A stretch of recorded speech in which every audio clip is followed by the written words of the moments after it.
Good morning, good afternoon, good evening, and welcome to episode 53 of the We Are Family Pittsburgh Sports Podcast.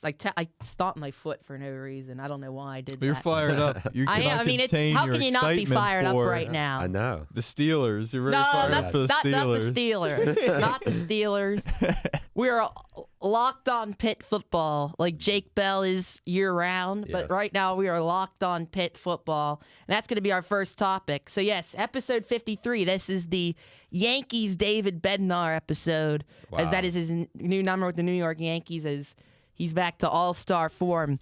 Before we get into the Pitt Notre Dame game, we had we've been in here for like a half hour doing nothing, just shooting the crap. We usually do. That's usually what happens. So we all had like weird sports dreams last night.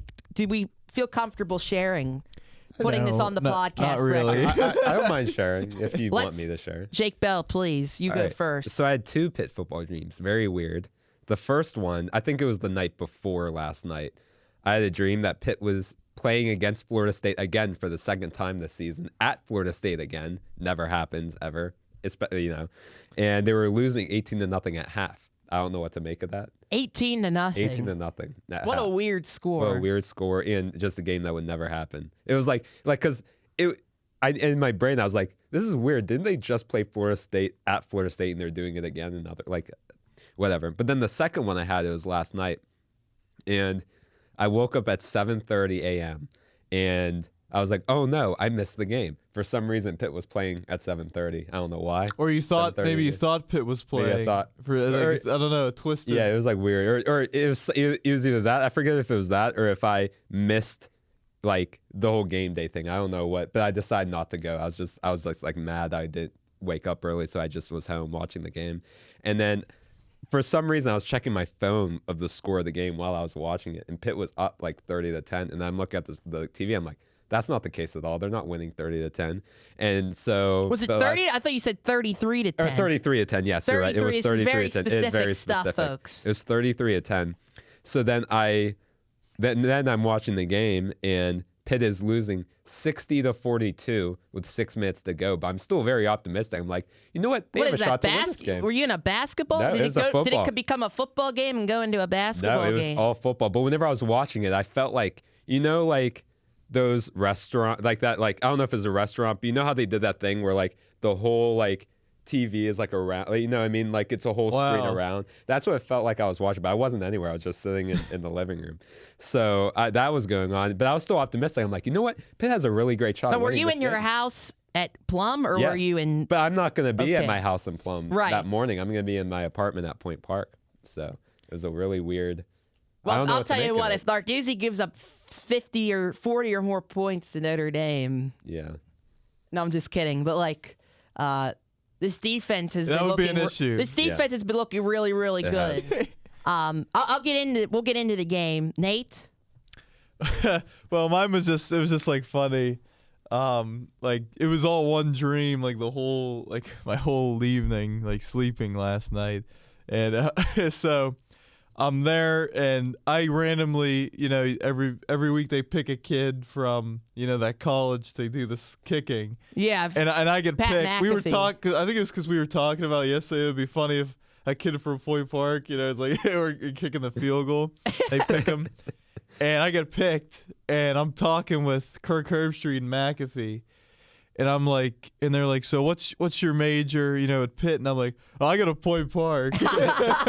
And I'm studying what you guys are doing. And I had a dream. Maxie's, get out! You're not from Pitt. Get the heck out! You're I getting had a dream, and they were like, oh, okay. And I had the dream. I was like cooking. I was like just saying stuff. I was like, Notre Dame, I love Shane Gillis. I love Lou Holtz. I love you guys, but you're losing to Narduzzi this week. I had a dream. I just started yelling that, and then I kicked the field goal, and it's like it's like going like this, like it's like that's not. The wind keeps moving it around, like as it's going. There's some parts of dreams they just don't make sense. Like the fact that you woke up at 7:30 a.m. But that would have been more than enough time to get to the game. But no, you couldn't go. I couldn't go because I'm mad. Yeah. Moving like that. Yeah, and then but it sneaks in on the right side barely. How much you win? And I win $500K, And I'm like, yeah. But then they're like, well, since he went to Point Park, we're going to give it to a Pitt student. and so they give it to some other person. I don't even, you know, like dreams, you like forget parts. So I don't remember like who got it. I have no idea. But I got like, but everybody's like looking, everybody's like, wow, this kid on game day, he was fired up and everything. And I like got famous like for that moment. But anyway, we go into the stadium and I'm sitting like, you know, the Panther pit, but I'm like over this way, facing like this, the stadium. And Ja'Carrion Turner, I see him, he runs it to the outside like he always does. He's on the left hash and he's going down the field like right near, I'm watching him, and we're like, yeah. And Pitt ends up going up 21-10, and I'm like, well, I was just like, wow.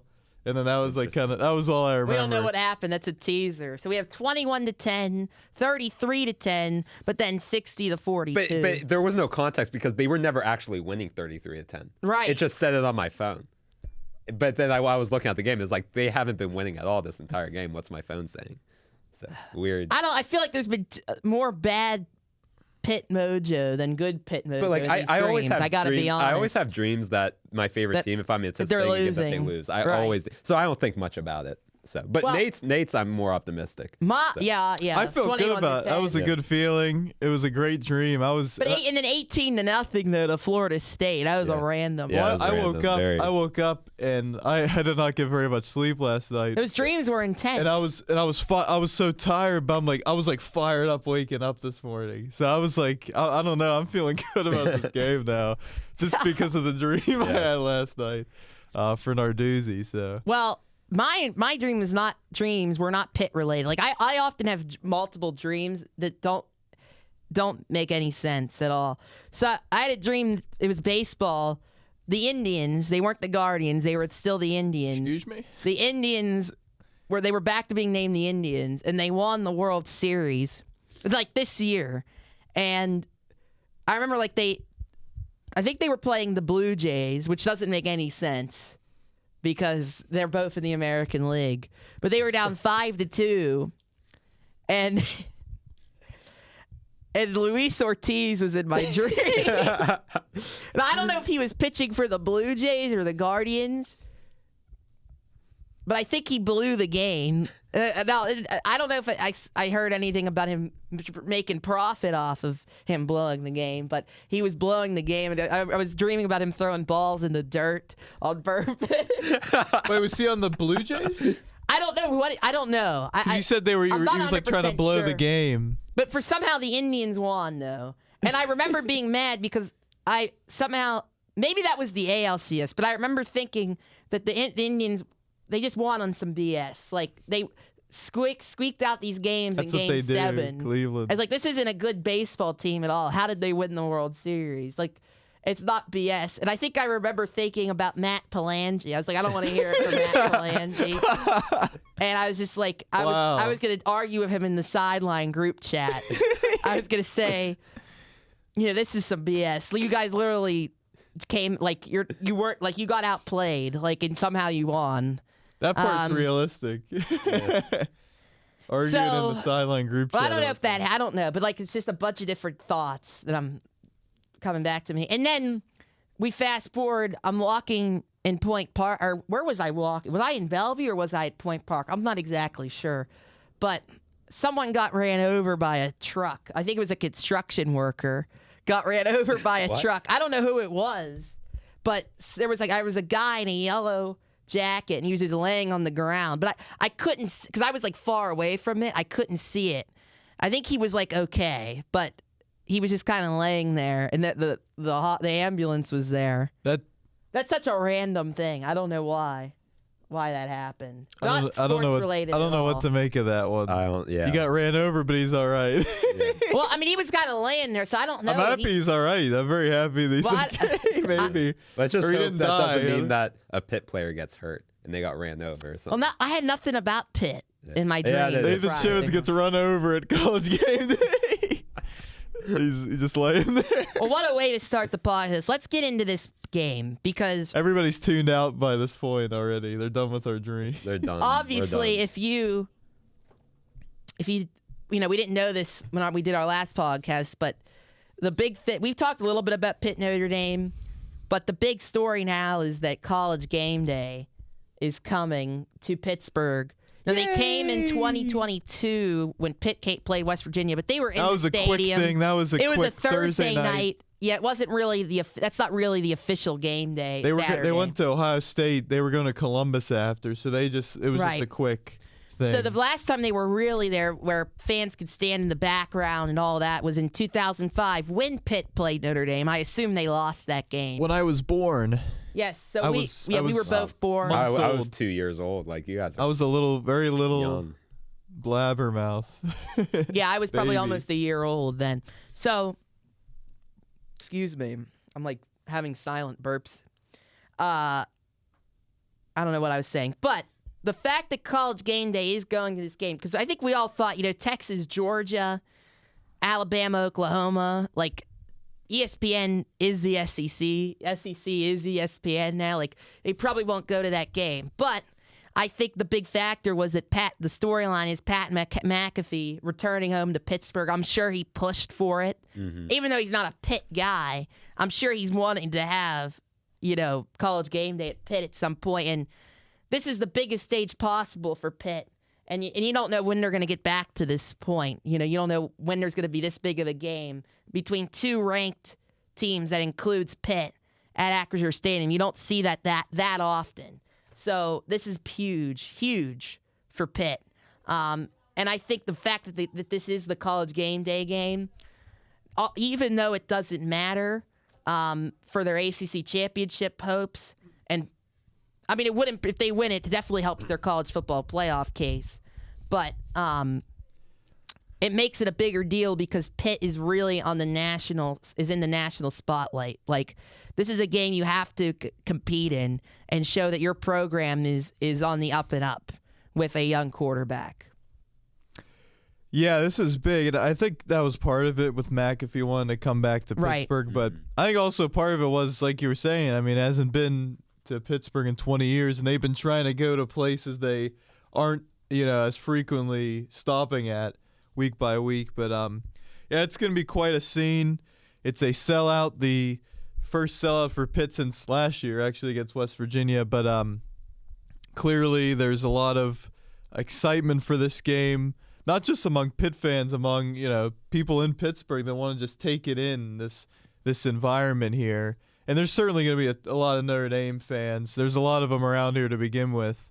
And what do you think? How's between fans? How's it going to be divided?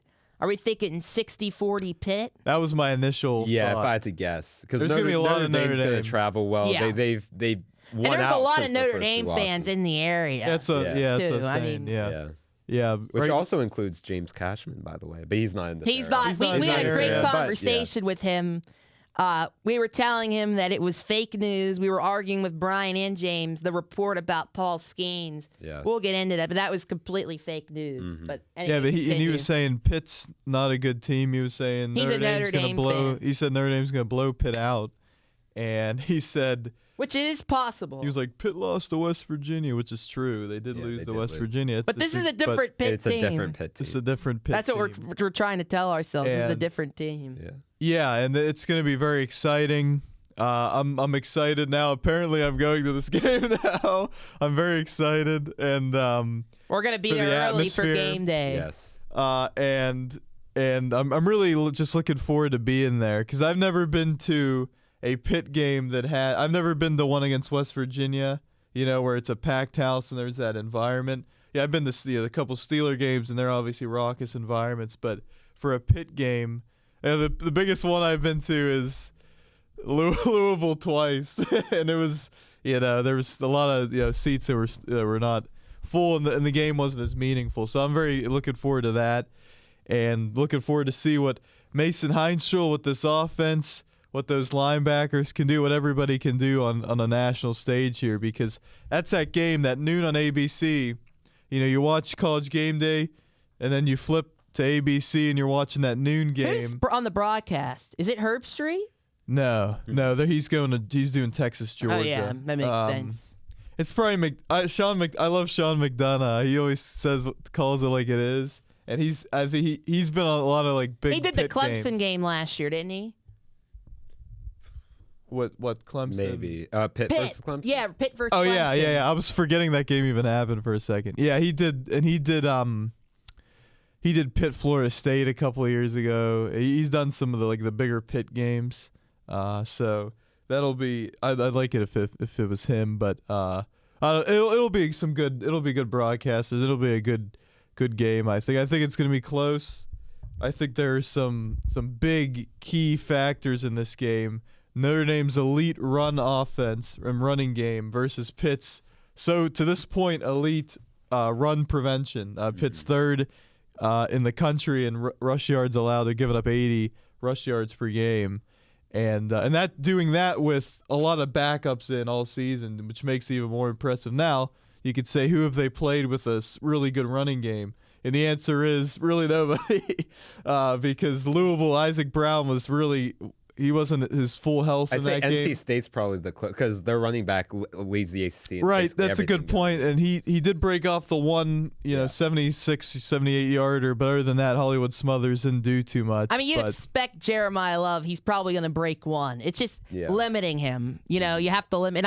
I mean, Pitt, for that to be your strength is a good thing. You want strength on strength against a top-tier program like this. If you told me that he's going to get 100 rushing yards, but 80 was on one carry, I'd take that in a heartbeat over just constantly beating you down the whole game. But it's not just him, though. There's Jadarian Price as well. Yes, who's very good. He averages more yards per carry than Jeremiah. So it's going to be really tough because they can just swap them out. If somebody's a little tired, they bring the other one in. And so it's not going to stop. They're going to run the ball.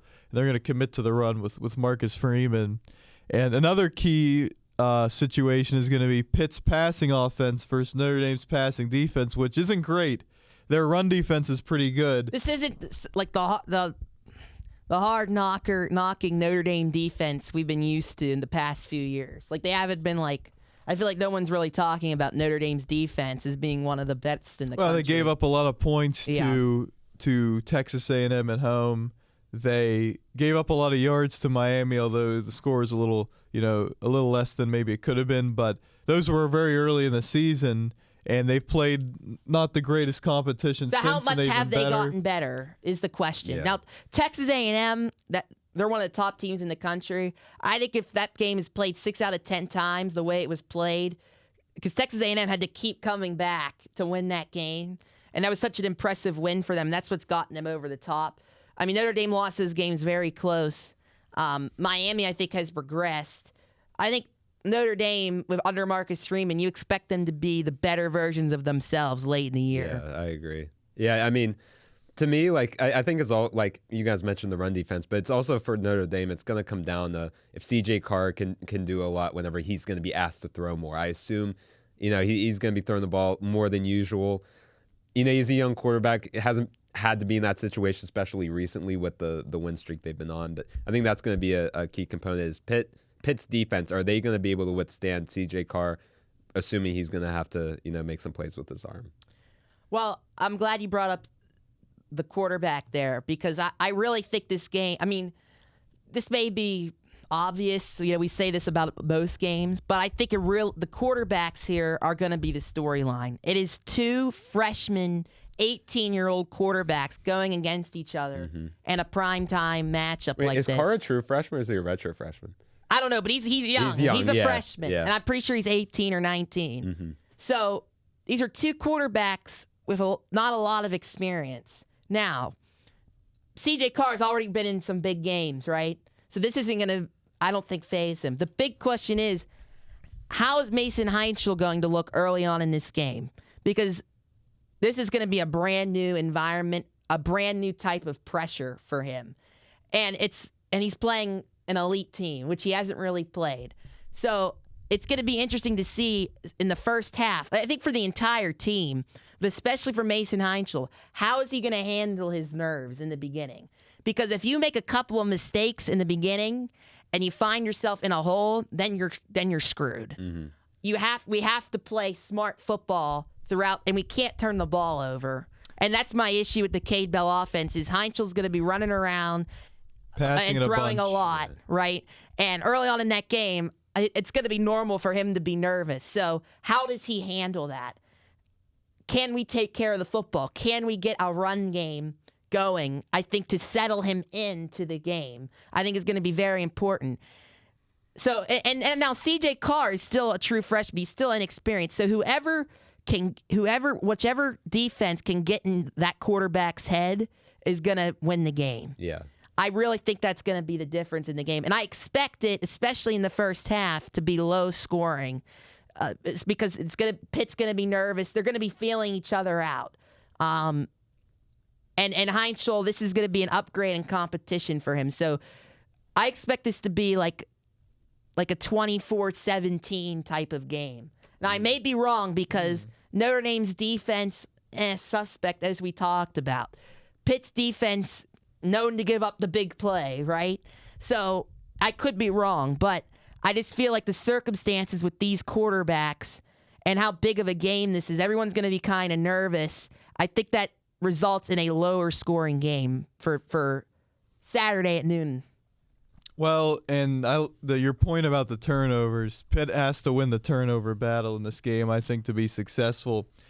And that's cause for concern because Notre Dame is the 10th best team or 8th best team in turnover rate. They're plus 10 on the year. Like, they turn people over and they don't turn the ball over themselves. So it's going to be tough to force mistakes. But we're talking about Mason Heinschel and everything, and it's a very valid concern. You know, throwing it early. If he's a little off, you have a pick early. What is that going to do for him? I don't think it's going to phase him. But on the scoreboard, you might be looking at a deficit like we're talking about. But for CJ Carr, I mean, he played at Miami, and that was a pretty good atmosphere. But he hasn't played in a road environment quite like he's going to play, you know, in this game. I mean, regardless of the division of fans between Pitt and Notre Dame, it's going to be loud, and it's going to be raucous. And the Texas A&M game was at home, and he had his home crowd behind him and everything. So I think that's something people aren't really talking about, as he is a freshman. This is his first year getting the experience. He hasn't faced a defense like Pitt's. Nobody really has until they face it because it's so unique. It's very, very different. And Pitt's going to need to get the pass rush going. I hope Jaden Moore's healthy because they're going to need him. They're going to need Blaine Spires. They're going to need Zielinski to perform. Jimmy Scott needs – I mean, these guys, and Isaiah Neal, everybody got to have that pass rush. But it's going to be tough because you got to balance the pass rush and staying back a little bit to stop the run when it happens. So it's going to be a challenge. It's going to be a challenge for these corners. I think, Rashad Battle, I've had my issues with him at times, but is he going to be up to the task? Lynham we talk about, and I'm blanking on the freshman's name now for no reason. Sean Lee. Sean Lee. He was like the highest graded corner or something in PFF. He's been tremendous so far. I have a feeling Narduzzi's going to side probably with the veterans in this game, though, in terms of cornerbacks, if I had to guess. I don't know. I hope that you see a lot of Sean Lee. Probably, I think he's really good. Well, we know the anchor, the guys who make the plays on this defense, and they're the anchor of the defense, is the linebackers. Yes. They got to stop Jeremiah Love, right? Got to tackle really well in this game. They got to protect the middle of the field. Mm-hmm. So, but we expect that from them because they're so deep and so good. So. And I think getting Biles back is going to be huge. I mean, he was a real difference maker early. I mean, you look at the numbers he put up early in the season before he got hurt. They were out of this up world. There with he would contend for one of the top linebacker awards in the country. For sure. But it's going to be, these are big backs. It's going to be tough to tackle them. You have to tackle them in space when you have the opportunity so that if it gets to that second level at those linebackers, instead of, a 10, 15-yard gain, it's just a 4 or 5-yard gain, and you can live with it for the most part. But, yeah, it's going to be very interesting. I'm really interested to see how Des Reed is utilized, what his full health is. They say he's a full go and everything, but those short, I think Pitt early, Des Reed, short passes, middle of the field, get these checkdowns because there's going to be a linebacker on him, and they're going to have a spy on Heinschel, so that takes the defender away already. I think you have to attack that linebacker. I think it's a no-brainer every game. Des Reed on a linebacker is not even a question. Yeah, he's going to get wide open. Attack that all game, but especially early on, because that's going to be. I don't think Pitt's going to run the ball very well in this game. I really don't, especially up the middle. That's not who they are anyway. But Notre Dame's not going to. They know that Ja'Carrion Turner, just every play, I'm going to the outside. Like, they're going to take that away for the most part, I think. But these backs in the passing game, can they get open, and can Mason Heinschel just take that check down when it's there? They're going to have to take some check downs early on to get him settled into the game. Because we kind of know, like, I say I want them to get a run game going, but that's not what they do. They're passing from Notre Dame's the a good run first snap defense to the last snap. Yeah, I mean, in the first drive, like I feel like if you at least don't go 3 and out and you don't turn the ball over, like, it's you're fine with that. Go for on 4th down every time. So, I want to talk a little bit about the mental side of this game, because Pat Narduzzi is on a roll this week, and I don't know necessarily in a good way. He went viral at his press conference early on this week when he was asked by WTAE's Ashley Liotis, is this game a must-win? Now, to me, if any coach is asked that question about any game, the easy, simple answer. I mean, my mom literally said this, and she doesn't pay attention to football that much. She said this. All you say is, well, we try to win every game. Boom, end of story, period, done. Instead, this is what Narduzzi says. He says, quote, absolutely not. It is not an ACC game. I'm glad you brought that up. It's not an ACC game. I'd gladly get beat 103 or 100-10 in that game. They could put 100 up on us as long as we win the next 2 after that. Now, that 103 to 110 thing that he said was based on a stat that a reporter mentioned. Pitt has gotten outscored 103 or 110 to 10 in the last 2 or 3 games against Notre Dame or whatever. I don't know what that exact stat, but he didn't just come up with that out of thin air. Mm-hmm. But you still don't. I mean, we all agree this was just not the best statement. Is Narduzzi? Is he this ignorant, or is he saying that to maybe let his guys relax a little more going into this game? Because I was talking about the nerves. Is there a strategy to saying something like that? Well, for me, like, Pat Narduzzi is a guy that he said he does not care what people think about him. He will say whatever he wants to say. So in a technicality standpoint, he's not wrong, because this game technically won't hurt the playoff chances. But at the same time, that's not something you want to say.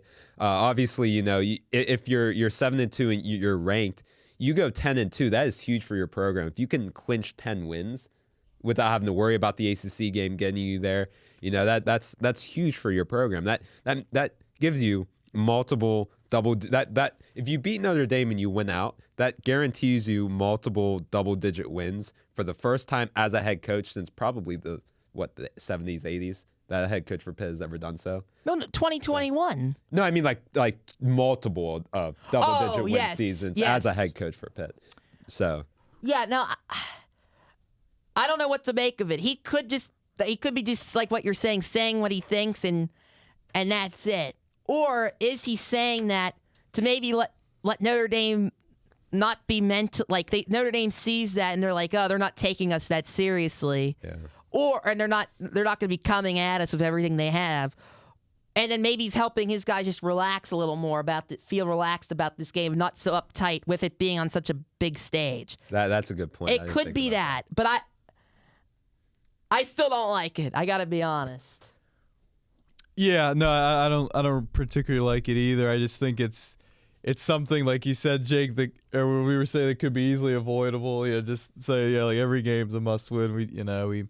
We treat every game very importantly. But I think that's what Narduzzi was trying to accomplish with that statement. Like, hey, this is just like every other game or whatever. It's not like. But there's better ways to do that than say that. Well, of course, that's why he's under fire for these. I mean, that's why it's taken as saying this game isn't really important. But the players know it's important. You see them talking. Kyle Lewis was talking about the importance of it. They had Mason Heinschel talking. Everybody, get out to the game, or whatever. But they know it's a big game, and the social medias for Pitt, they're really promoting this game and everything, posting frequently. It's a different game. It's a bigger game. I think that's what Narduzzi was trying to convey there, but he did it very poorly.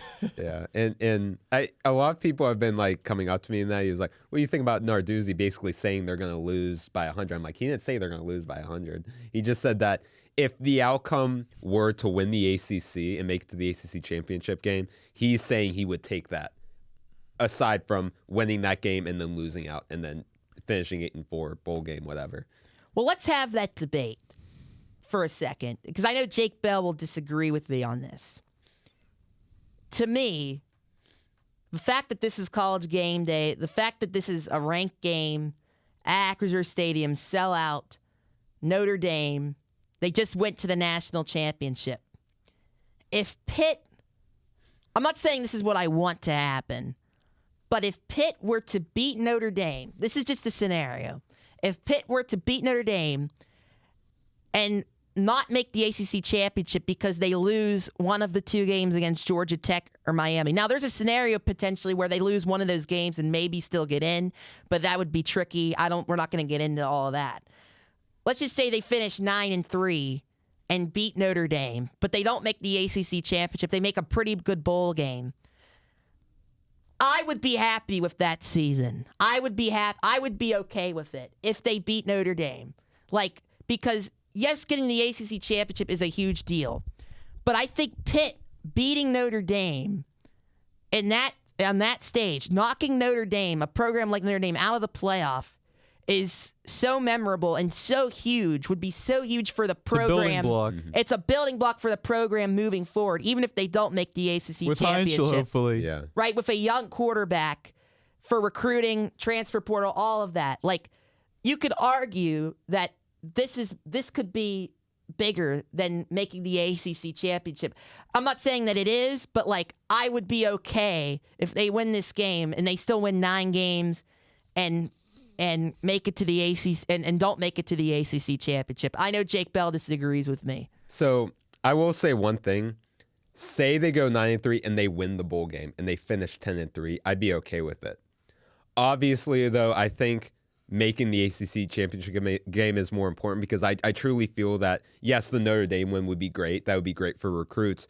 But if you say you win the ACC, you have a chance to win the ACC and you win, and you make the college football playoffs, that is a tremendous deal. That'll be the first time in program history that Pitt has ever competed for a national championship like this with a playoff setting. The first time ever. That is true. And say they beat Notre Dame and, they finish, 9-4?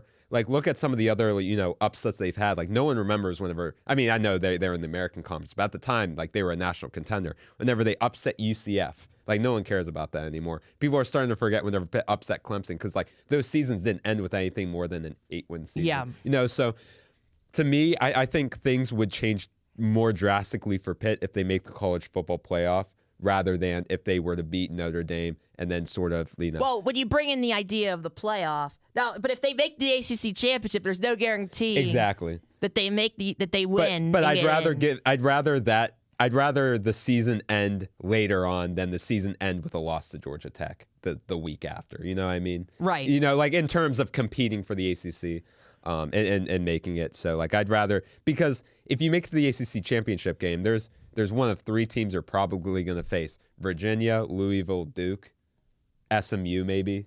Not Louisville. Louisville won't make it. Oh, yeah, Louisville lost. Yeah, you're right. I forgot. No. Yeah, Duke, SMU, Virginia, Georgia. Yeah. Well, it wouldn't be Georgia Tech either, probably, because if they lost. Yeah. So, I think those are 3 winnable games. SMU's probably the best one out of the 3, in my opinion. But they're gettable. Yeah, but they're beatable. So I think that you have a realistic shot at becoming. They're not going to compete for a national championship, but it would be the closest since the playoff format was made, even with the 14 playoff. That it's the closest that Pitt's ever got. My whole point, though, I agree on. I don't disagree. My whole point is, if they beat Notre Dame and make a really good bowl game, and do really well in that bowl game, that would still I would consider it a successful season for Pitt. It would still be a building block either way because you have that young quarterback. Mason Heinschel will be more reluctant to stay if Pitt finishes 8-5. he there could be quite. I still think he's a loyal guy. I don't think that I think that Pitt would make a hard push to keep him, but it would if you like you said go 9-3, you at least compete in a good bowl game, assuming you're playing a ranked opponent. Like that's a win. So but I would rather them make the ACC championship game than beat Notre Dame, if that makes sense. So yeah, honestly, like if they beat Notre Dame, I think already it's been a huge success of a season. Just like because we have to make the distinction, and we made it last year, between what your expectations are going into the season and then what they are right now in retrospect, in the moment. And because going into last season, we weren't expecting too much from Pitt. But then they go 7-0 and everything. The expectations change, and then when you lose 6 straight games, that's not a good season, right? We all agree to that. And I think the expectations were like 8-4, 9-3 this year, right? That was about the expectations. They're going to get to that, but with the future outlook looking even brighter, with the potential that Mason Heinschel has and has shown, right? If they beat Notre Dame this year, and even say they lose both, I think if they split and they go, 9-3, that is a huge win of a season for me, because we're talking about this Notre Dame. That's a win that not only catapults you going into next seasons, and if you win your bowl game too against a really good like a Michigan or a USC or one of these teams, that'd be massive. You'd be playing one of them kind of teams. That will not only catapult you into 2026, and then if Mason Heinschel stays, wow, look at this. It also would be memorable because you knocked Notre Dame out of the playoffs when they clearly look like a playoff team and would have a chance to do pretty well in the playoff. So now, obviously, if they make the playoff, that's much more memorable. I mean, we're not arguing about like that would be much more memorable if they lose to Notre Dame, but they beat Georgia Tech, beat Miami, beat SMU, whoever. Now, if they win, if they go to the ACC championship and lose, and also lose to Notre Dame, then it's like, where's their signature win for that season? That's worse to me than beating Notre Dame and going 9-3. Because if they lose the ACC, that's a scenario where I'm like, I'd rather them beat Notre Dame. And I'd be okay with it. But at the same time, if you lose the ACC championship game, you still have the opportunity to go 10-4 and finish the season ranked. Right. Because you'll play that extra game because you played in the ACC championship. But if you go 9-3 and then you win your bowl game, you're 10-3. Exactly. So it's either but you beat Notre Dame too. So that's why I would say that, because you beat Georgia Tech we beat Georgia Tech. Georgia Tech beats us. Like that's not. But we haven't beaten Notre Dame in a while. It's been a while. Right. And Narduzzi hasn't beaten Notre Dame. That would be a huge linchpin for him as well. Yeah. Because he's been close a couple times have not been close. But this would be and I don't think he wants to admit it, but it would be a huge win for him. One of the biggest of his tenure at Pitt, honestly. 100%. We talk about it 9, 10 wins, all that, but look, this is the same Pitt team that went 7-0 last year and completely fell off the rails. They're at 7-2 right now. But it's not could the same they lose team. 3 in a row? I could absolutely see in this they could. and this being, because look, this is still the same team that, because of coaching, blew a game against Louisville and lost to West Virginia. I know the quarterback's different, but there's still but there are a ton of injuries though. You have to and Holstein wasn't playing the same after injury too. So Yarnell was playing in a system that he's not the type of quarterback that can play. Last year. I'm talking about this year. No, I mean like whenever you say last year about they start, that's but I'm saying I was talking about this year. They lost to Louisville and West Virginia. Gotcha. Okay. And I'm just saying there's a scenario where they lose all 3 of these games. I mean, they have looked very uninspiring. I mean, the fact that we're in this position, if you would have told us that after the West Virginia game, we would have said, you're crazy. There's no way College Game Day is coming here for Pitt and Notre Dame. So we have to take the highs with the highs and the lows with the lows and realize that this game is going to tell us a lot about what this Pitt team is and how good Mason Heinschel really is. And what the ceiling is or could be, because if they lose this game, I feel like that's a ceiling for Pitt, in this moment and maybe going forward still, even with Heinschel, especially like how they play, and if they lose, how they lose and all of that. But no, there's a scenario where they go 0-3. There's a scenario they go 3-0. There's a scenario they go 1-2, 2-1. Right? I mean, I think they're all in play, right? Because these are challenging games. Even if it wasn't like challenging games, Pitt has been known to lose those games that they're supposed to win. So there's always that scenario, and it's a big moment for Cade Bell. It's the biggest game of his Pitt career, I think, with Cade Bell calling the plays.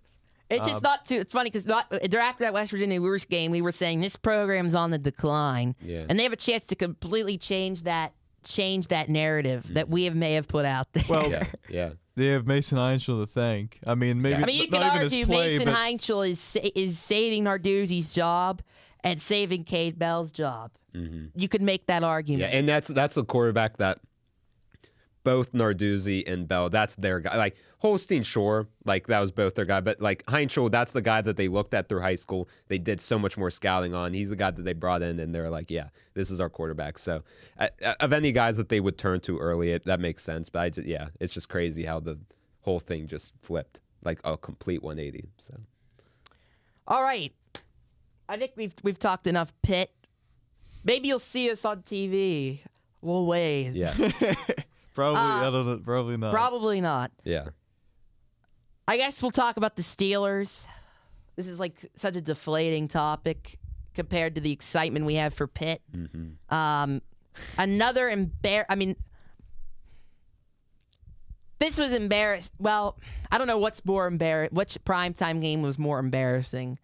But it's just piling up. 3 primetime losses. I think the Packers game was more embarrassing because this is a team that's known for defense. That's the identity. That's the identity of the city. And he got completely pushed around, wide open receivers and tight ends all over the field. This one was just, for me, like they played bad, right? But I thought the defense was more than fine in this game. And I think there were, like, Rodgers was not good. Right, nope. But there were some plays that just, like Boswell missing a field goal, the safety. It was just like things piling up. There was like, these turnover, the muff punt. These are plays that it was just like the Colts game. Everything goes the Steelers' way. This game, it kind of reverts back to the mean where just nothing really went the Steelers' way.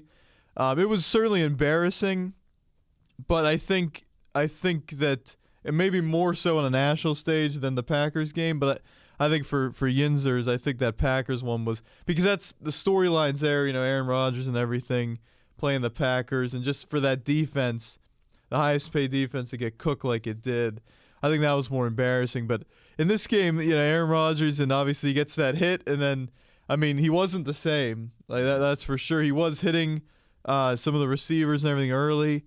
And then he has that hit. It kind of spiraled out of control there. There were certainly plays to be had. And I think that's the frustrating thing. There were guys open. There were plays to be made. The Calvin Austin play, I didn't even mention that, where it was a fastball, but you got to make that catch. And it goes right through his hands, deflects a little bit, goes right to the corner to pick it off. I just think there was a lot of plays just like, okay, like things are just not, it's just not the Steelers' night tonight.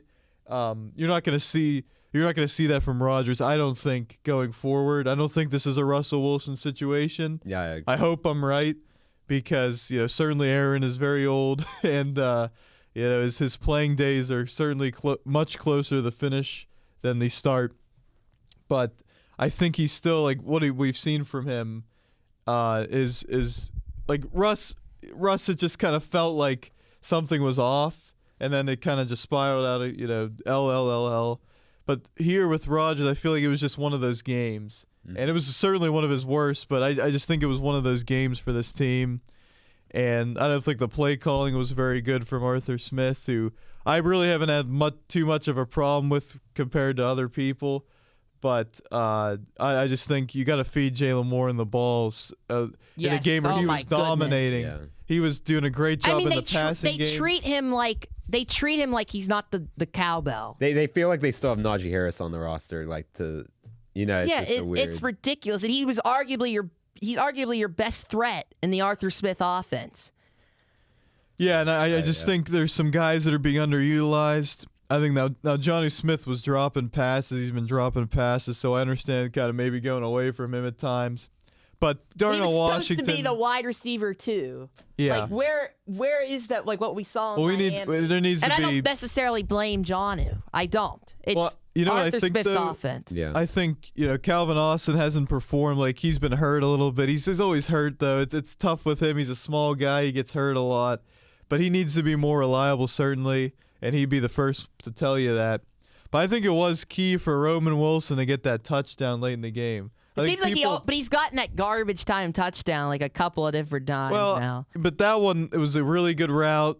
It was a good touchdown. It was a very nice touchdown, and I think we were hoping that can catapult him, maybe springboard him into better performances. But we got to be honest, these guys are not wide receiver 2 material. Those are complementary if Arthur receivers. Smith knew what he was doing, there are more than enough weapons. I don't want to hear this wide receiver 2 stuff. You have 3 different tight ends who can run routes. You have DK Metcalf. You have Jalen Warren who can catch the ball. You have Kenneth Gainwell who can catch the ball. Calvin Austin. You have enough guys. I like a good offensive coordinator would be getting the ball to all of these guys. Mm-hmm. And I understand the offensive line isn't good, but like I'm not buying Arthur Smith anymore. I'm done. I don't disagree. I'm just saying like wide receiver 2 because Freiermuth hasn't consistently got the ball. Darnell, none of these guys have consistently got the ball. It can't be all the players. That's what I'm saying. Fault. But I'm agreeing with you. But you were just saying like why you don't want to hear about wide receiver 2. I'm talking about it, and other people are because the tight ends aren't producing as much. In large part and because that was Arthur Smith's grand plan. Jonnu Smith is going to be filling as wide receiver 2. When does he get the ball? Freiermuth. These guys rarely get the ball. DK Metcalf. You don't move him around the field. He's always double. He doesn't get the ball. Like Johnny Smith. Arthur Smith. There's no creativity. Yeah. And we haven't talked much about the offense because it's been good enough. But we've seen the warning signs. We've seen guys like Jonnu Smith not getting the ball. DK Metcalf, one of the least targeted receivers in the league. We see how not good the offensive line is, mainly due to Broderick Jones. Like, we see all of this, and we've let it go because Aaron's been just making plays. But here's the thing with Aaron. And when we have the jumbo package, we can really run the ball well, too. Without the jumbo package, we don't really run the ball that well. Now, Jalen still makes spectacular plays, but it's still not consistent. And again, that's mainly because he isn't on the field. We were 2 for 11 on third down.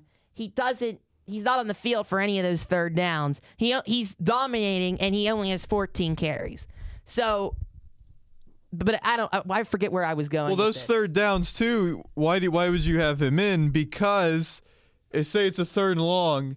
If nothing's open, instead of taking an incompletion or getting sacked, just toss it to Warren and see if he can make a play. And if not, it's no gain, or if it's a little bit gain, and you feel a little bit better about that sequence than if he's just not in there and you just throw an incompletion, you get sacked, or the momentum is changing. So I just think we saw that one play where he's running down the field. When you have Jalen Warren in space, it's so hard to tackle him. And Derwin James, they were saying on the broadcast, Derwin James is right there. He makes Derwin James miss. You never see Derwin James miss a tackle like that. How about that hurdle?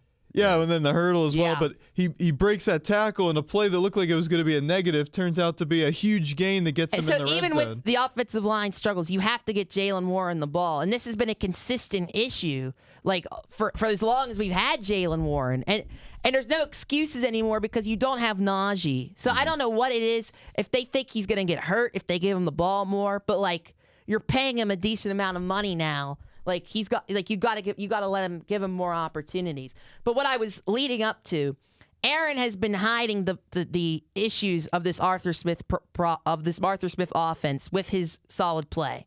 But now we see some of the issues with Aaron that I've been concerned about. Number one is we've seen this since the Jets. He doesn't want to get hit. And actually, we saw this at the end during the Packers, like in some of those playoff losses. He doesn't want to hang in the pocket, that extra split second, to let the play develop and take that hit and throw it downfield, right? That's why we always see him. No, we don't. But that, in a way, that hurts the offense because Matthew Stafford, right? Even though he's a little younger than Rodgers, but he does that, right? And I'm not blaming Aaron for that. But that's ultimately going to hurt the play, right? So he has to step up in the pocket or scramble or get out of the pocket to make those plays happen. And he's been really good at that this year. But in that game, he steps up in the pocket, he gets sacked, or he just wasn't making the throws. He was just inaccurate. Well, the and Chargers, sometimes that happens. They're talking on the broadcast. The Chargers, like Tui Pelopu, Khalil Mack, but Tanu had a bad game too. Well, but Jones. they knew Aaron Rodgers' tendencies, right? And they were in the spot where they thought he goes out and then he tries to come back in, and they were right there for it on those plays. And we haven't seen a team do that where, like, intentionally, like, they know where he's going to be. So that's also on Aaron now to adjust mentally and when he's in those situations. But I don't think he's going to adjust because he's not going to take the hit. He's not going to just hang in the pocket and take the hit. Just, like, not moving the way, like, moving out and then back in and stuff. Like, just like, different, moving around differently in the pocket. Like, he's going to move around. But because now it's there's tape on it. Now it's predictable. Now you say, oh, look what the Chargers did here. We're going to try to replicate that. Now, so that's but ultimately something. It comes down to, because when Rodgers does hang in the pocket, you don't see him throw the ball downfield much. It's a lot of check down city, and that's what was my concern in the beginning. And in some of these games we were doing well, it's like it's still a lot of check downs. Well, there's nothing open way down the field. But teams are taking away the check downs, and Aaron doesn't have time to step up in the pocket to make plays downfield. And when he does step up in the pocket, he's getting killed, or they're moving him around and he's not accurate. This was the case on Saturday. So we saw some of the warning signs where I'm concerned with Aaron. But do I think he's gonna be okay? Yes. But we have to be able to find a way for things to open up downfield without him having to scramble all the time. Like that there has to be a way, and that's on the offensive coordinator. Well, I do want to touch on Arthur Smith real quick. Like, for him, he is very much of a guy that Mike Tomlin is going to favor. He wants the boring offense that wants to run the clock. I know they haven't been running the clock very much because they haven't been. They've been one of the worst teams in possession. Exactly. Time of possession. Exactly. How does that happen? Exactly, which is something that Arthur Smith was known for coming in. That's something that he did very well with the Titans. But also with the Titans, you have to realize they had one of the best running backs in the league. At the time, probably at times he was the best. And then you also have a veteran quarterback that he's not a Hall of Famer like Aaron Rodgers. He was sort of reviving his career, and he was willing to take a back seat and to just make smart plays and not be the I guess the hero. Aaron Rodgers is not going to sort of comply to that. And I'm not saying it's an Aaron Rodgers issue because he's going to make plays, but at the same time, it's just not a dynamic to me that's going to work. Where I just don't think Aaron Rodgers is going to willingly construct an Arthur Smith type of offense. It's just to me a weird match. I think Aaron Rodgers with his play has sort of disguised the issue that they could have. But right. It just doesn't. It's not a good match in my opinion. And to me that's where you start to see the offensive struggles, and the offensive line is just not built right now enough to give Aaron that extra time that he needs without stepping up in the pocket. Absolutely. And it leads me to my grander point, which is, have we, other than the Browns and maybe the Vikings, have we seen this team play good football on both sides of the ball in one game? That's what makes a good football team is when you consistently play complementary football on both sides of the ball. And they can't do that. This defense, we know the holes that it has. It's been better, but there's going to continue to be issues there. And then we know, I feel like the offense, I don't think it's going to be much better than at times we've seen it be good this year. So I'm concerned about the offensive line. I'm concerned about keeping Aaron healthy, and I'm concerned about Aaron in the pocket and Aaron moving out of the pocket. Like, I have concerns. Well, I want to go back to your point about the lack of passing deep down the field. And this actually goes back to why you'd like a wide receiver and not specifically a tight end. Why are people clamoring for wide receiver 2 and the Steelers not having it? Well, it's because you can't take deep shots because they are doubling DK every play. He is doubled every play. Your tight end's not going to run a deep shot. Those aren't going to be the consistent plays, even with the Jonnu Smith. So you need one of those receivers who's speedy, who can get separation down the field. It's just not happening right now. But DK Metcalf, he's always lined up on the outside all the time. And they just, why don't they move him around a little bit? Well, I agree, but I'm saying, that's why there's no deep shots. And that's the bigger issue with why there needs to be a wide receiver, there's not enough too. middle of the, and that's what I thought Aaron was going to bring, and we haven't seen it. It just, at times, I hate to say this, it reminds me of Russ a little bit. I know you said this isn't Russ. I don't think it is, but the not being able to make plays in the pocket, the having to scramble out. Now, I think he's better at scrambling outside the pocket and making plays. He has a much better some similarities. arm. But there's some. I just feel like it's deja vu at times, all over again. But I guess the good thing you could say is that, whenever the Steelers usually have that really great start to the season, they just fall off completely. At least they're sort of middling in. And, they already have more losses than they did whenever they started out. I think they're middling and they're staying middling. Yeah. But I feel like there's more of a chance that they can. I'm not. You guys know I'm very not optimistic about these types of things, but I think there's a better chance for them to sort of have a really good end to the year than there would be to just completely fall off. And if they completely fall off, is that going to be that bad? I don't know. I think I want this season for me is I want Aaron to do really well, in his last season, or at least we assume. But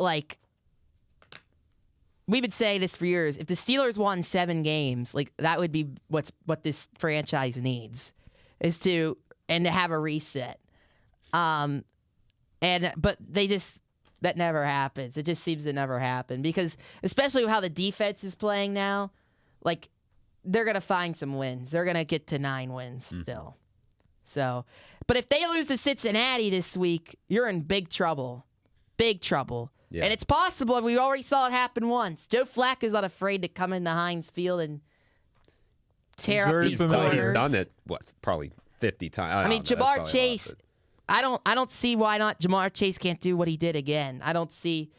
they're going to shut him down this time. Well, now the Steelers have Asante Samuel Jr. But he's not on the practice squad. Yeah, but I just wanted to mention him because we didn't that could be huge. Because I think that was a good pickup for the longer term this season, if the season results in anything or leads to anything. So I don't have anything else to add that was really all it was in that game. I thought they could have had a little more pressure at times. I think they had 3 sacks, but it just felt like there wasn't that consistent pressure throughout. I didn't get to watch all of this game. I don't really want to watch it back either, to be honest. But from when I was watching, they were getting pressure a little bit of the time. But for no line that you looked at it was funny, the graphic. Pat McAfee, to no one's surprise, cooked us in the middle of the field, which opened up the short passing game. Mm-hmm. But yeah, but it was just funny, the graphic, what NBC does, when they say they're so and so from Cornbread State, they show their ranking in the PFF, and it was all 35 out of 36, 36 out of 37. It was at every O-line position. And I feel like that's a game your defense just got to dominate. I don't think they quite dominated that O-line. No, they don't dominate. They just don't typically dominate unless they get turnovers. I'm just saying. Gotta dominate. Well, yeah, I mean, spot. We know the defense is always kind of disappointing. Has it been better? Yes, but is it living up to the hype? No. It's on the totality of the season, no. But I mean, the defense did enough to win that game. So moving on, what are some games we're looking forward to this week? Ooh, I gotta look. Because I know the Lions are playing the Eagles Sunday Night Football. The Chiefs against Denver. The Chiefs off a bye. Denver with a little rest because after that embarrassing win over the Raiders. What else is there? There's a lot of action this week because there's only 2 teams on bye. Tampa Bay, Buffalo. We got to talk about Buffalo. They're frauds. I don't care what anybody says. They are. This is a good spot for them though. They're 5.5 points against Tampa, favorites against Tampa. But you gotta love Baker Mayfield as a dog against this Buffalo defense, which is very okay. Mm-hmm. So there's a lot of interesting games, and we saw some interesting things happening last week with Buffalo losing to Miami. Daniel Jones kind of struggling again, but they pull out that win. 250 yards rushing for Jonathan Taylor. in, where were they? Spain, right? I believe it was, couldn't tell or you. was it Germany? I think it was Germany. They're going to Spain this week. Commanders and Dolphins. Yes. Very Is Mike McDaniel potentially going to save his job? I don't think so, but you never know. Yeah. I feel like there was another game. And then this week, this is the biggest game I'm looking forward to. Seahawks-Rams. Seahawks and the Rams. The Rams took care of the 49ers last week, as we all expected. And the Seahawks continue. I mean, we thought that could be a trap spot for Seattle against Arizona. And it was 35-0 in the middle of the second quarter. I mean, both of these teams colliding. Like, and to me, these are the top two teams in the NFC. Mm-hmm. And they're both in the same division. This is kind of like the Minnesota and Detroit thing last year. But I don't think both of these teams could meet each other. If one ends up being a wild card, they could meet each other in the NFC Championship. Like, I really believe that. Seattle's defense for real. Sam Darnold is for real. Speaking of that, it's funny how Sam Darnold's in the same situation with that 2 years in a row. Where, like, he's on this really good team that also has a really good team in the division, and they have to battle out the... But, like, you don't find... There's not a lot of weaknesses on either of these teams. Mm-hmm. And I'm just so much... it's a coin flip game. I don't know what to expect there. Well, I went on 2 jagoffs, and I said the Rams are going to win at home. And I don't want to do this, but I'm reconsidering. Wow. Because I think the best... side of the ball in this game is the Seahawks defense. Usually that's like something I go to, like, what's the best side of the ball? Where's the advantage? And I think the Rams defense is good. It's very young. It's getting better every week, but I think, they gave up a bunch of points to San Francisco in the win.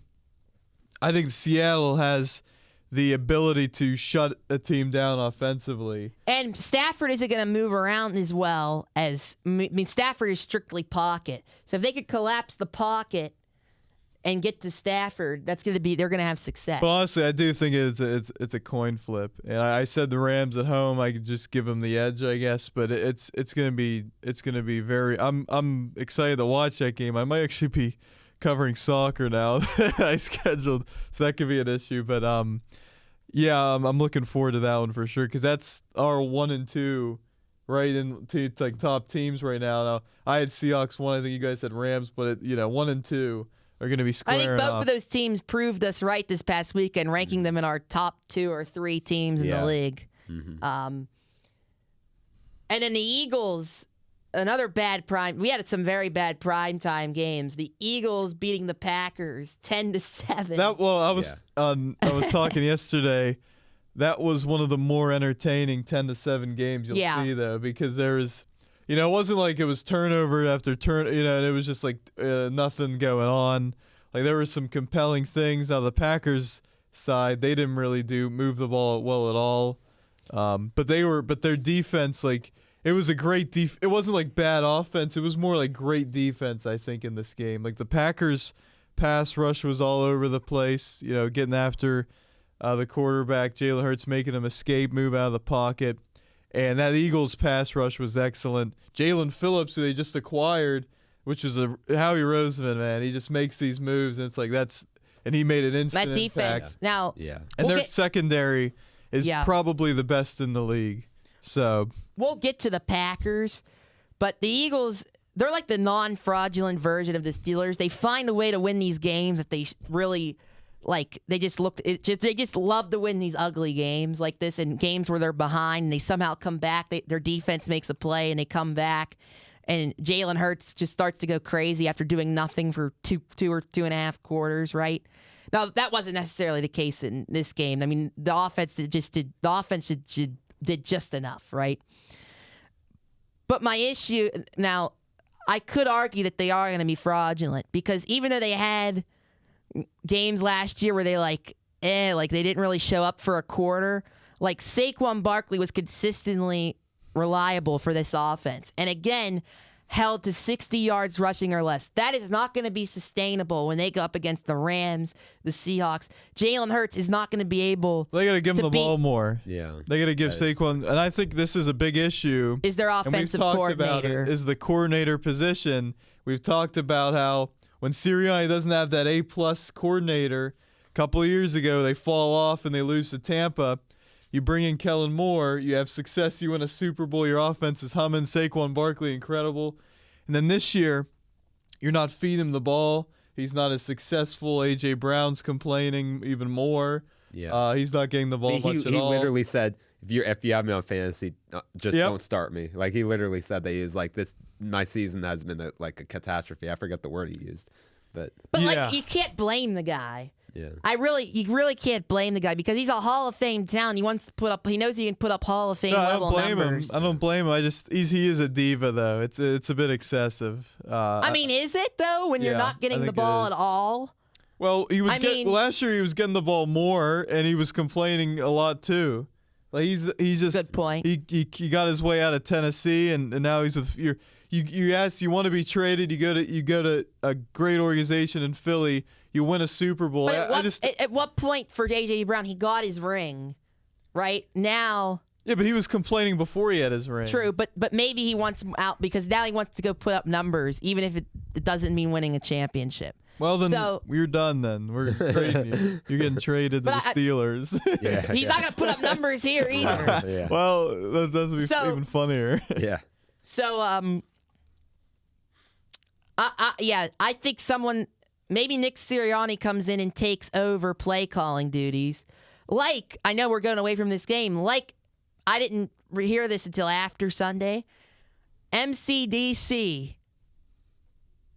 I don't know why. Why do they call him that? MCDC. Oh, who is this? Dan Campbell. I'm sorry, I had a brain fart. MCDC. They call him don't they call him MCDC? Well, DC obviously Dan Campbell. But what does the MC stand for? I feel like I've heard that, but I thought you were saying like AC/DC is going to be performing. I was like, what did you say? They call him MCDC. I forget what MC stands for. I don't know what's going on there. But Dan Campbell has taken over play calling, and they put up 44 points. So they have their own kind of issue. Can Dan Campbell be a good offensive coordinator? We never really thought of him as a play caller. So that kind of concerns me. That's kind of concerning for the Lions. I mean, they did put up a lot of points last week. Here, I know. And then so the Eagles have the same issue. Yes. What does MCDC stand for? AI overview on Gemini. Thank you. They say that they call Dan Campbell MCDC because it's a play on the rock band AC/DC, standing for Motor City Dan Campbell. There you go. Yes. Okay.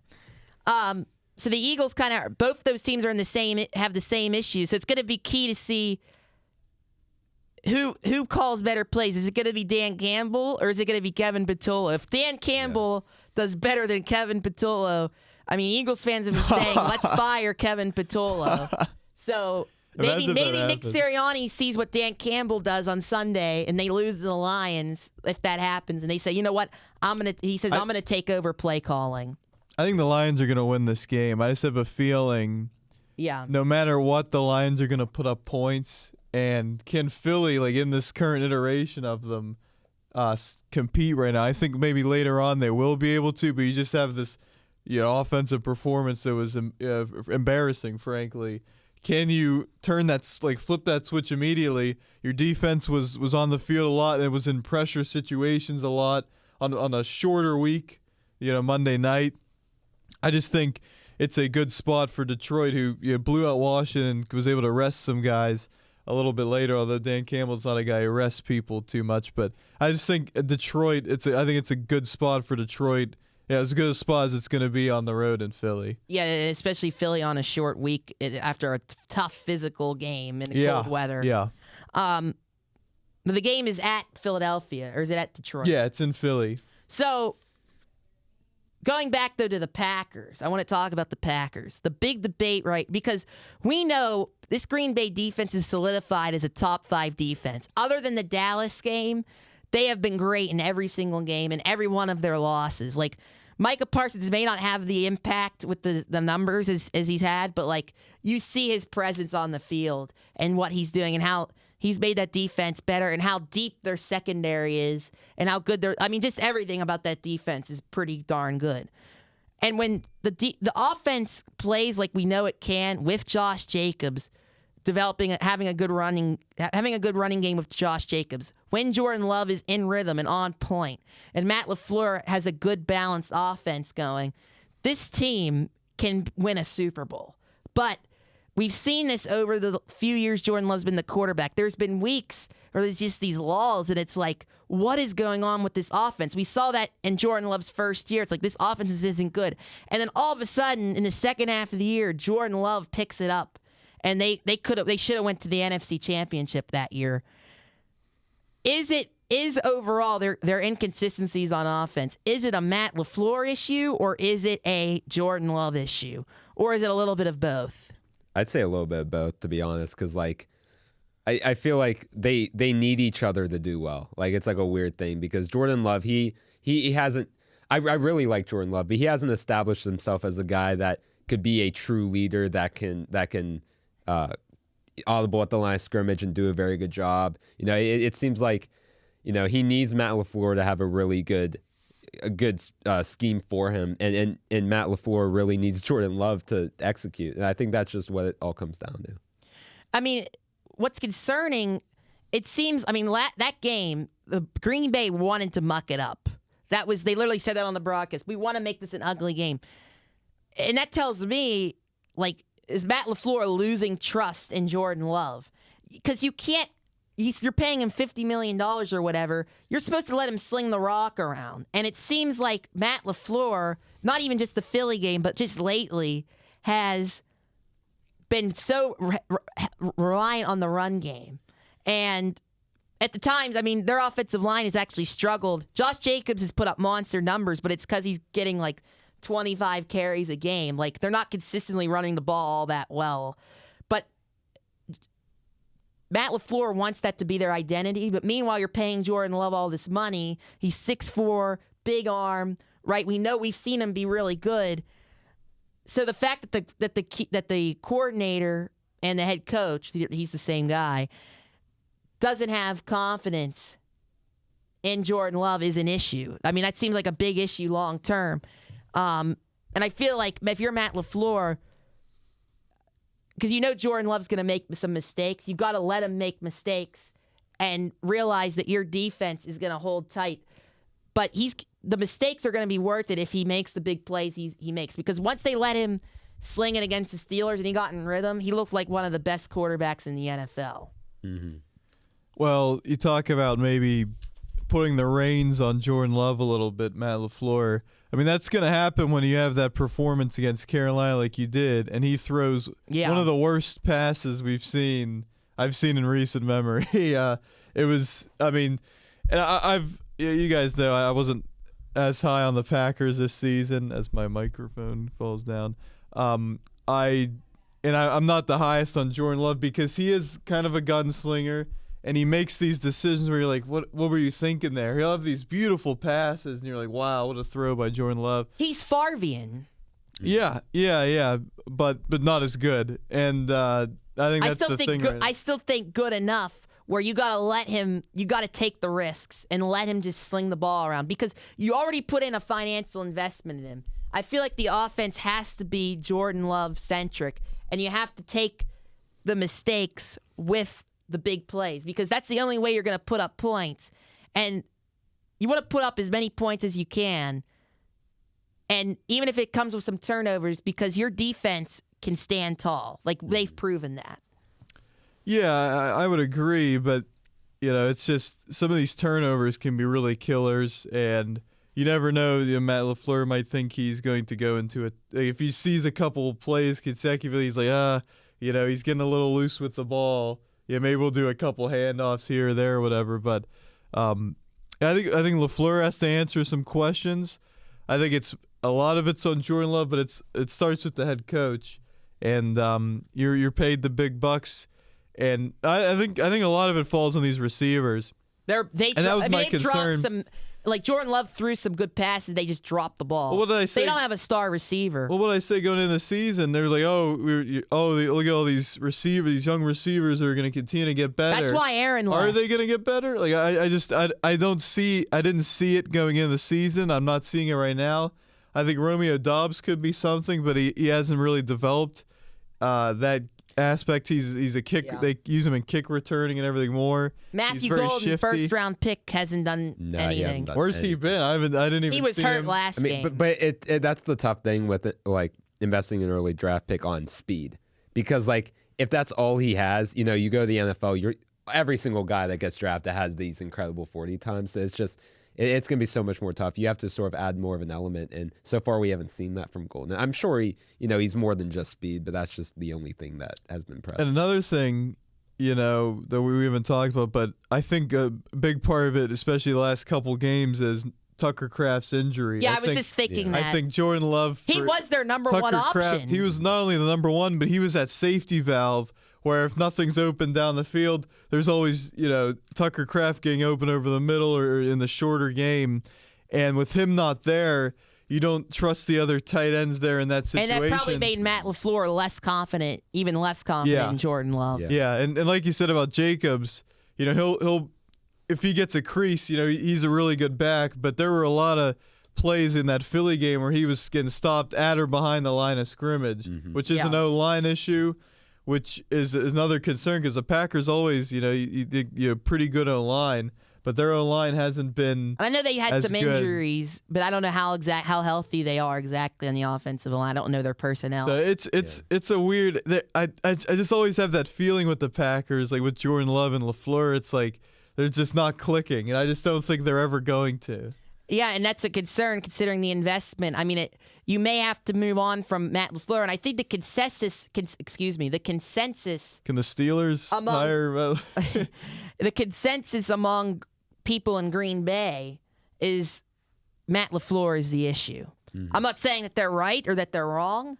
Well, but they don't like feel LaFleur. like that's the consensus. They don't like LaFleur there in Green Bay, but and some of the times you're like, what was the decision there? Like, what do you do in that spot? Run 4th and 1. To run inside zone on shotgun, out of shotgun, what are you doing?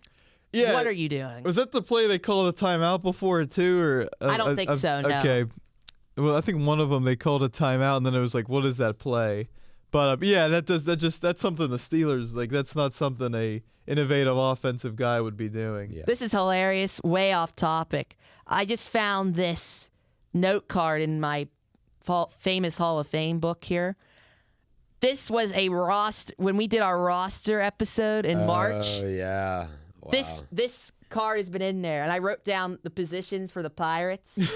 You can't see it from here. Poverty. Pirates legend Bullpen. Peter Strzelecki. Oh my. I wanted Peter Strzelecki so bad. predictions. Those were our predictions. These were my predictions. I was like, we need Peter Strzelecki in there, and that That's never a must. happened. It never even mattered anyway. Thank you for bringing that up because that's very relevant.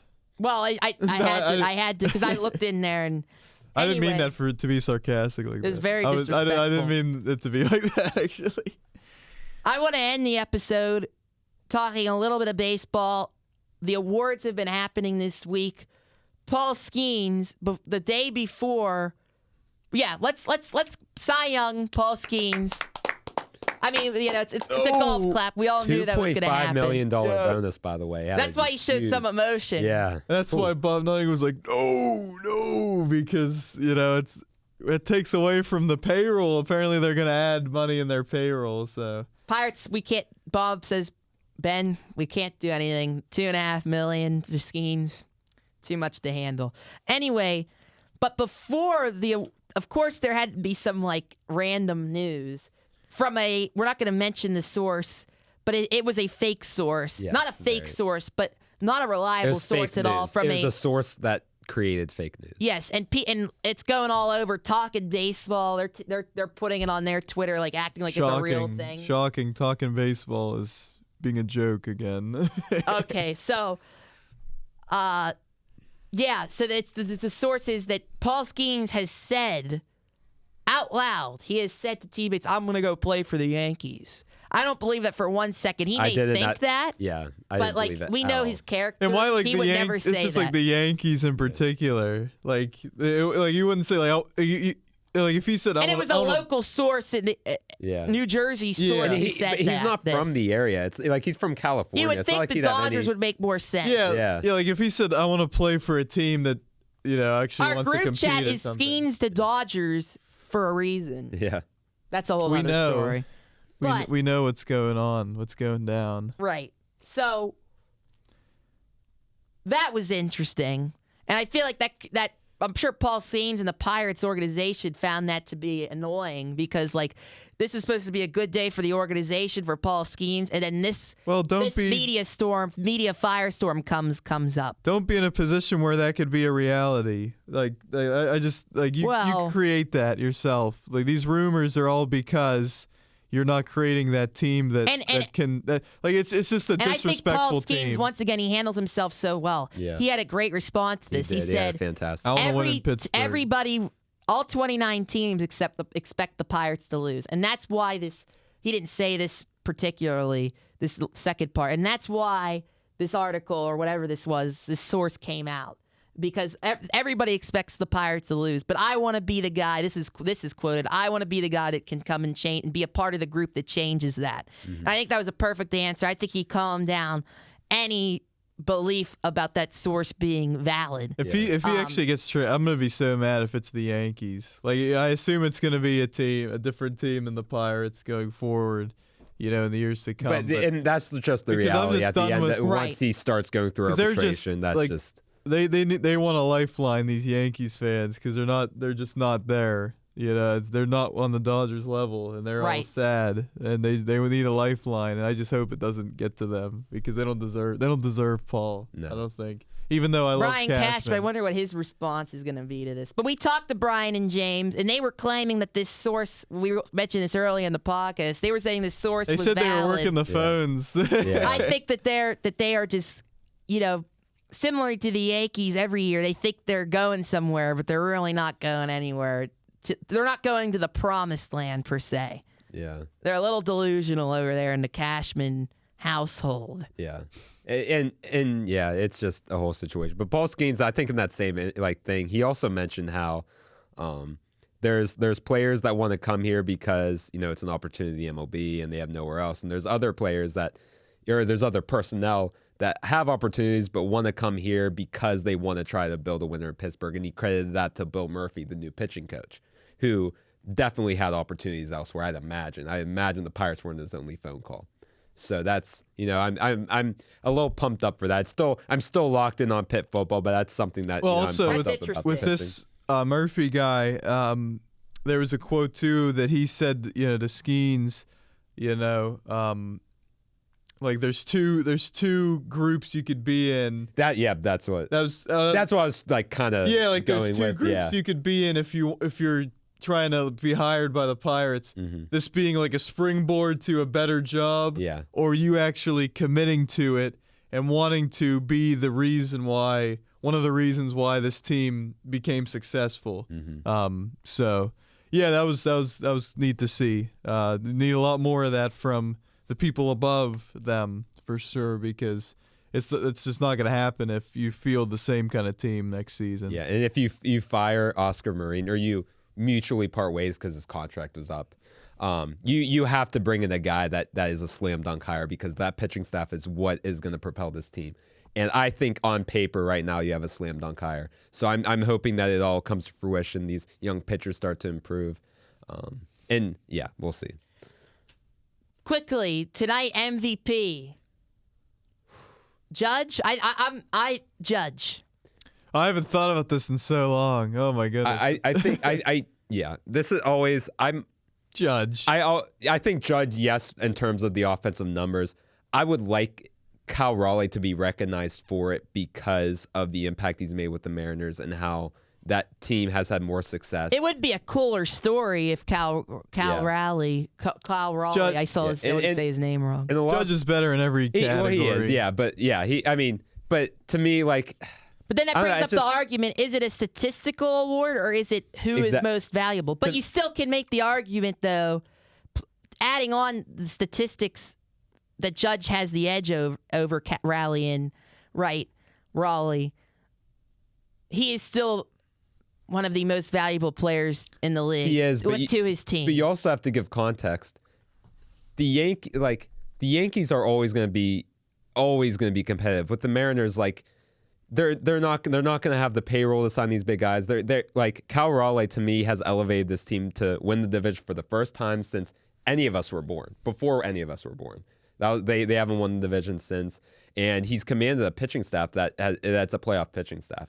and he's done that while hitting 60-some home runs. Like, to me, like, I just don't know what's more valuable than that. Yes, Aaron Judge, if there was an offensive player of the year, he wins it unanimously, no question about it. He was fantastic. He has done more than enough to what the Yankees need, but I just don't know. I can't. As I've grown, I've stopped looking at, okay, who has the best OPS? Yep, they're the MVP. Who has done this? Yeah, it has to be who is the most valuable player, and no one's propelled a team to me like Cal Raleigh has done with the Mariners. Well, I want to be consistent because I don't like in the NBA where, SGA wins the MVP when Jokic, was better in every statistical category basically, and was clearly, I mean, Shea was very valuable to the Thunder, but Jokic was the most valuable player. The Thunder were much deeper than the Nuggets, and I don't even watch much NBA. Yeah, but I know so that. I'm going to be consistent there because, like I agree with you, Jake. He has a higher OPS, you got to make him MVP. But, like, it's across the board, and you take Judge off the Yankees. We've seen what, like, in the regular season. He missed that week. They were so awful. Remember that week he missed? They were just terrible. I just think he brings that to the – and I don't want to – Judge wins it every year, so we got to give it to – and Cal Raleigh's very deserving. But also, to your point, take Cal Raleigh off the Mariners. Or say he doesn't have the offensive But then the tiebreaker to me, you could say that both have equal value, but one had better numbers.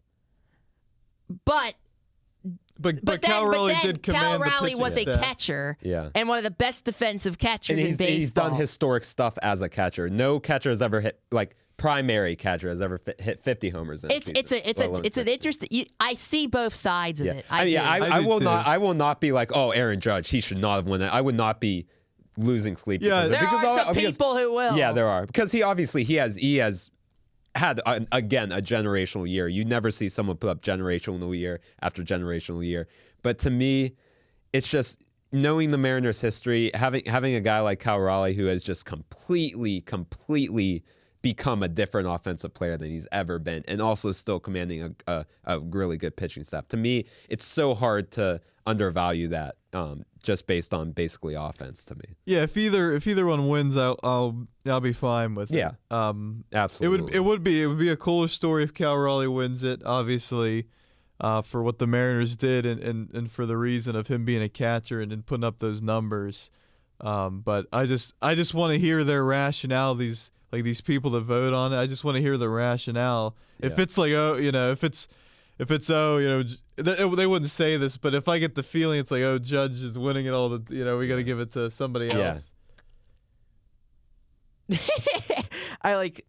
I felt bad because you guys could tell I was about to speak, but I didn't want to end the debate here. No, you're good. But I did want to ask, NL, it's Ohtani and Schwarber? Yeah, to me, like, I don't really know. It's going to be Ohtani. But it's going to be Ohtani. Skenes should be in the MVP discussion. Like, if the Pirates did anything, but if he wasn't there, they'd be like a 50-something win. Well, if the Phillies would have done better in the playoffs, I would have said Schwarber. Because but it's not a playoff award, Jake. I hate that excuse. I do too. Because to me, it's like, it's the MVP. It's not because it impacts these voters. Yeah. They do it after the fact. Yeah. And it impacts what they're. The fact that it does, the people say it doesn't. It absolutely does. Yeah, we know it does. Like there's been some votes. Because I hate making a regular season award because, like, to be you're the most valuable player. It doesn't matter. Yeah, it's the season. The season encapsulates everything. I never understood that in anything. I 100% agree.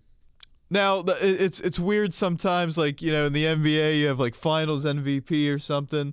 Like, and then you don't want that. Like, if it's like a player, it's like a Jamal Murray who wins like Finals MVP or something. He's clearly not an MVP candidate. Like, how that sways people. But you have to take the totality, I feel like, with some of this, and it's nuanced in every league, but like in the NFL, if you're right there and then in the MVP conversation, and then you lead your team to a wild card win, and champ NFC, divisional win, NFC championship or whatever, and a Super Bowl or something, that has to elevate you to the top. And one thing I'll go back, like I always, whenever I tell people this, and they're like, oh well, not saying that you did this because you have a very valid point with Judge, but like people that are like, oh, well, this guy has the slight upper edge in numbers, he should win it. And then I always go, look at 2013 whenever Kutch won the NL MVP.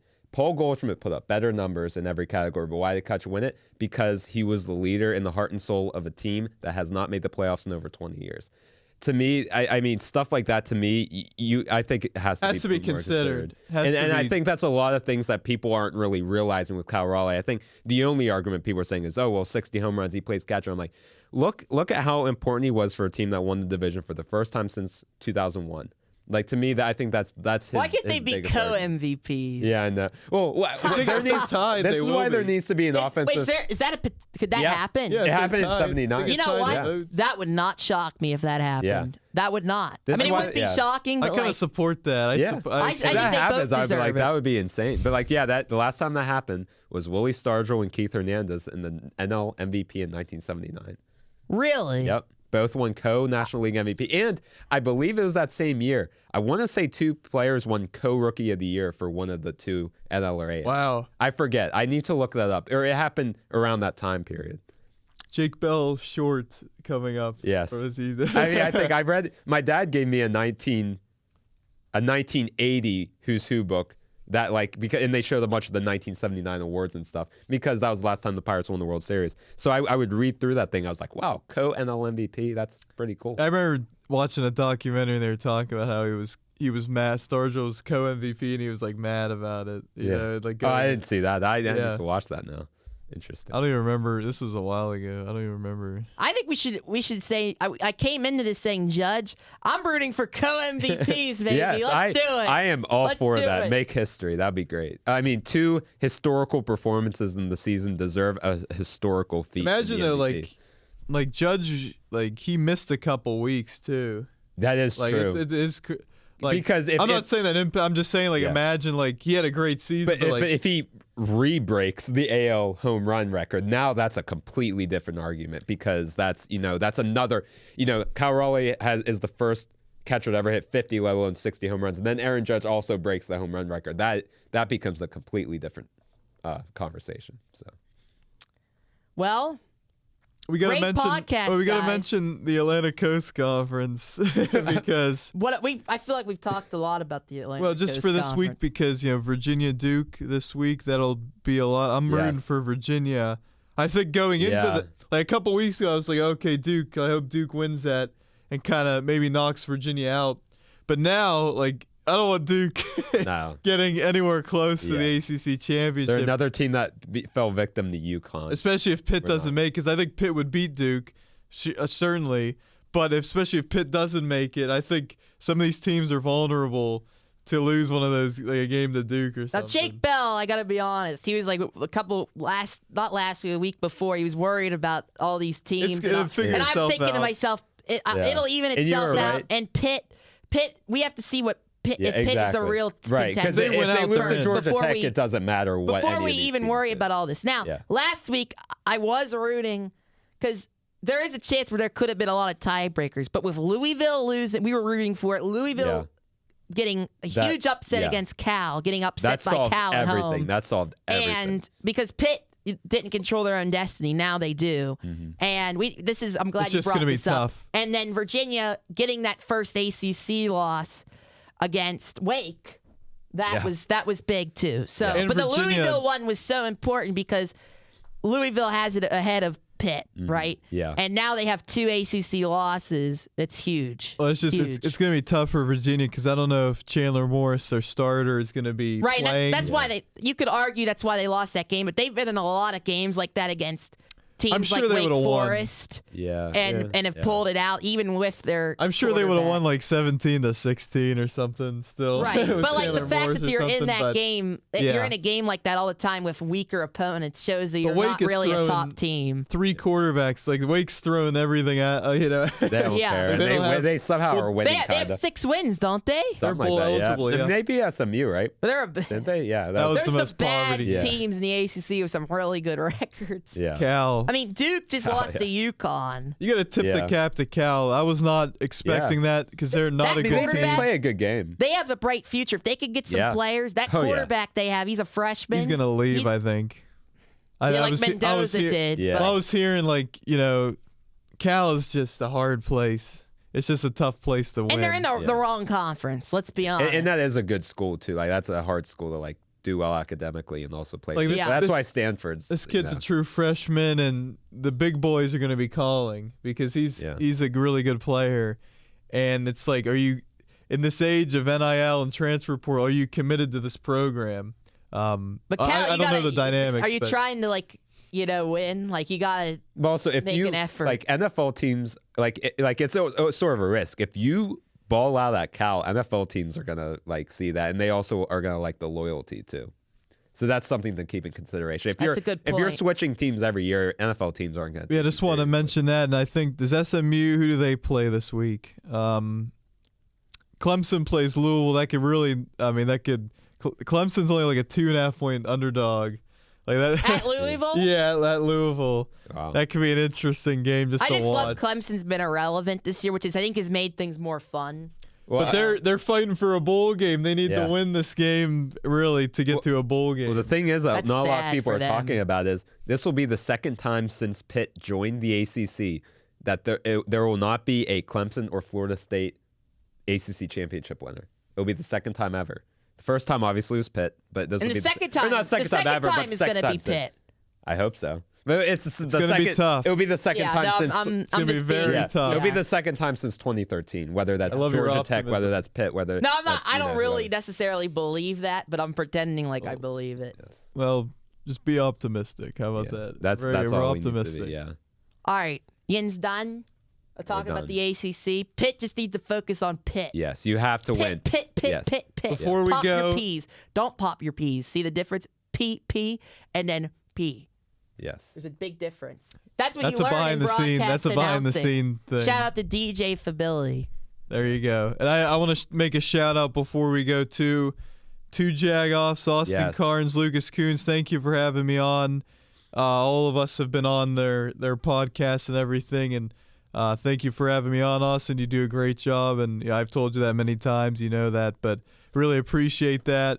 And Austin, Lucas, Nick Brown, we want to have you back on anytime. So just thank you for having me on. We had a great time with picks, and we talked about the Pitt game at the end as well. So check that out as well if you got some free time, because I think it was a pretty good episode. There were some funny moments. So. All right then, great episode, guys. Hail to Pitt, and we'll see you all. Hail to Possible. Hail to Possible. Shout out Cashman. And we'll see you all next week.